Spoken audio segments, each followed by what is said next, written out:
Ladies and gentlemen, welcome to this Warlords of Draenor raiding guide. And in this video, we're going to be taking a look at the mythic version of Kargath Bladefist in the Highmaul raid. Now, in order to complete this fight, you're going to want to bring 2 tanks, 4 to 5 healers, and then the remaining a mixture of both melee and ranged DPS. Now, a large chunk of this fight is still based on the same abilities and mechanics as the flexible mode version of this encounter. So if you've not yet seen our guide for that, I recommend you head on over to our YouTube channel or click on the link in the video description below. But nevertheless, Kargath Bladefist, like I've just said, has mainly got the same abilities. You're going to have to keep in mind that your tanks will need to switch on the Impale debuff.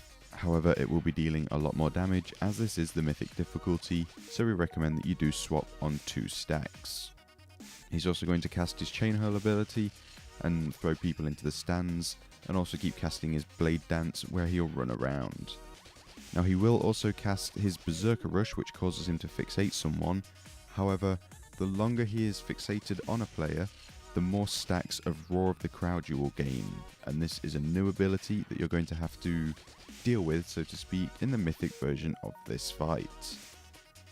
Now, on mythic, as I've just said, you're going to have to deal with Roar of the Crowd, and you will gain favour with the crowd by performing well, and as your favour increases, you will gain buffs which will increase your raid's damage done. Now, because of this, you're going to want to try and keep your favour with the crowd as high as possible throughout the encounter, and there are a number of ways of doing this.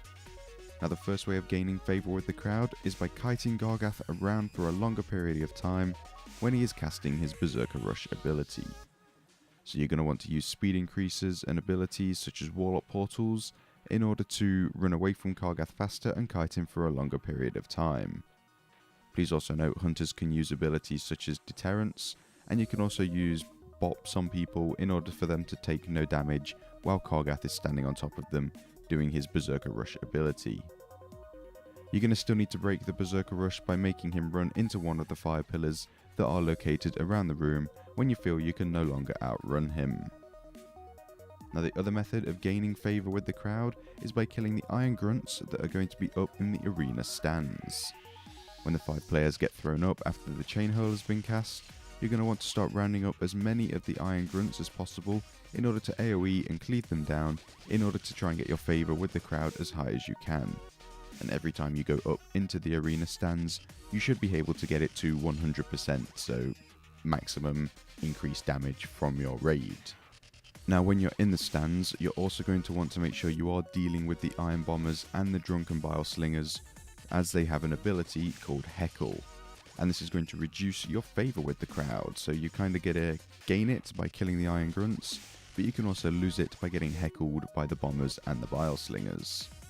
Now, you want to make sure that you're killing as many Bile Slingers and Bombers as possible when you're up in the stands, so that they can't cast their Heckle ability, and in turn, you're also going to have less stuff to deal with in the main fighting area, such as the acid pools on the ground from the Mauling Blue from the Bile Slingers, and the Iron Bomb debuff that the Iron Bombers will place on players throughout the fight. Now, you should also keep in mind that these abilities that are going off are going to be dealing a lot more damage, as this is Mythic Mode. Now, because of the Roar of the Crowd buff you gain, we recommend that you save your Bloodlust, your Time Warp, and your Heroism for when the 5 people have been up to the arena stands for the first time and have jumped back down, because your Roar of the Crowd should be full. You should be at 100% then and be dealing a hell of a lot more damage, so it makes more sense to use your potions, your Time Warps, your Bloodlust, your Heroisms for that bigger burst of damage onto Kargath. Now, on Mythic, you're also going to have to deal with more raid-wide movement, as the Fire Pillars are going to gain a new ability called Flame Gout. Now, this is going to cause the Fire Pillars to spawn a pool under players, and the Fire Pillar will then spit fire at that location. Now, as this is a targeted at a player's location ability, you're going to have a few seconds to move away from the targeted location on the ground before this ability does go off and has a chance to deal damage to people. Now, you will have to also make sure that you aren't standing too close together, because if you surround people by the areas that are going to get targeted by the Flame Gouts, then you're just going to trap people and end up getting them killed. Ultimately, the less Fire Pillars you have alive, the less Flame Gouts and pools on the ground you're going to have to deal with.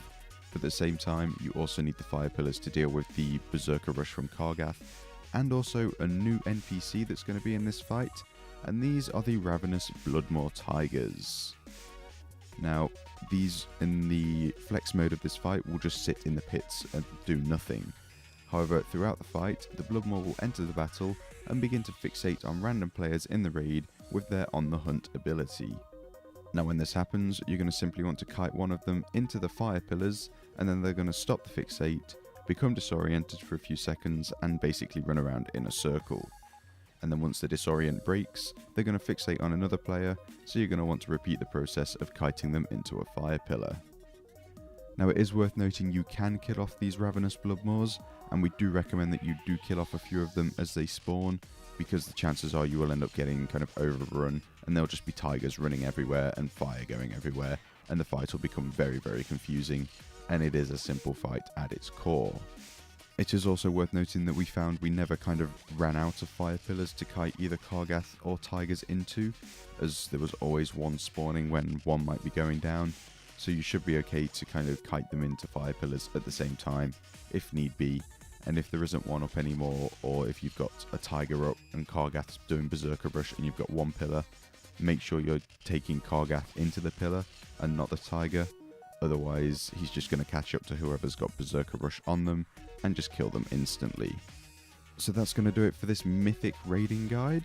As always, if you'd like to view a written version of this guide, then you can head on over to flaskup.com and hover over the little Highmaul tab that's at the top of the screen, or click on the link that's in the video description below. Alternatively, if you'd like to be kept up to date for when we release new Warlords of Draenor raiding guides or guides of any sorts, then please do feel free to subscribe to the channel. As always, thank you for watching, and we'll see you next time.